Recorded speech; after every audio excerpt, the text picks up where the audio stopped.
Hi all. என்னோட பேர் வந்து Kalaiselvi. Tamil Nadu beauticians educational welfare association ஒரு சங்கம் இருக்குது, அதோட பிரசிடென்ட் நான். காலகாலமாக நாங்கள் வந்து ராயல் கோர்ட் ஹோட்டலில் வந்து ஈவென்ட் ப்ரோக்ராம், செமினார்ஸ் அந்த மாதிரி கண்டக்ட் பண்ணிகிட்ருக்கோம். எதுக்காக நாங்கள் இங்கே கண்டக்ட் பண்ணுறோம் அப்படின்னா, சாப்பாடு தாங்க. சாப்பாடு தானே முக்கியம். இந்த ராயல் கோர்ட்டில் கொடுக்குற சாப்பாடு பார்த்தீங்கன்னா அவ்வளோ டேஸ்ட்டாக இருக்கும். ரசமெல்லாம் சான்ஸே இல்லை, அடிக்கவே முடியாது யாருமே. அதே மாதிரி இன்றைக்கி வந்து சவுத் இந்தியன் ஃபுட்டு ரொம்ப நல்லா இருந்தது. வெஜிடேரியன் வந்து செம்ம, எல்லாருமே ஹாப்பியாக இருக்குன்னு சொன்னாங்க. கிட்டத்தட்ட 100 பேர் இன்றைக்கி சாப்பிட்ருக்காங்க. 100 பேரும் அவ்வளோ ஒரு ரிசல்ட் ஃபீட்பேக் சொல்லியிருக்கிறாங்க. ரொம்ப நல்லாயிருக்கு. நெக்ஸ்ட்டும் இதே ஹோட்டலில் கண்டக்ட் பண்ணுங்கன்னு சொல்லியிருக்கிறாங்க. Really thanks to all people. நீங்கள் நல்ல சாப்பாடு ஆர்கனைஸ் பண்ணி தந்துருக்குறீங்க, ரொம்ப நல்ல.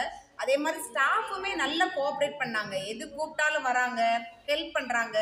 அந்த ஹாலோட அந்த பீப்புள் நல்ல எப்போ, அதாவது நம்ம தேடவே வேண்டாம். சில இடத்துலலாம் நம்ம தேடி பிடிக்கணும், எங்கே இருக்கீங்க இங்கே அப்படி கிடையாது. அப்படியே ரெடிமேடாக நின்றுட்டு இருக்காங்க. அது ரொம்ப ஹாப்பி, அந்த ஹெல்ப் ரொம்ப இருந்தது. ஸோ ஓவரால் எல்லாருமே ஹாப்பியாக இருக்கிறோம். சாப்பாடு செம்ம. Thank you madam, thank you.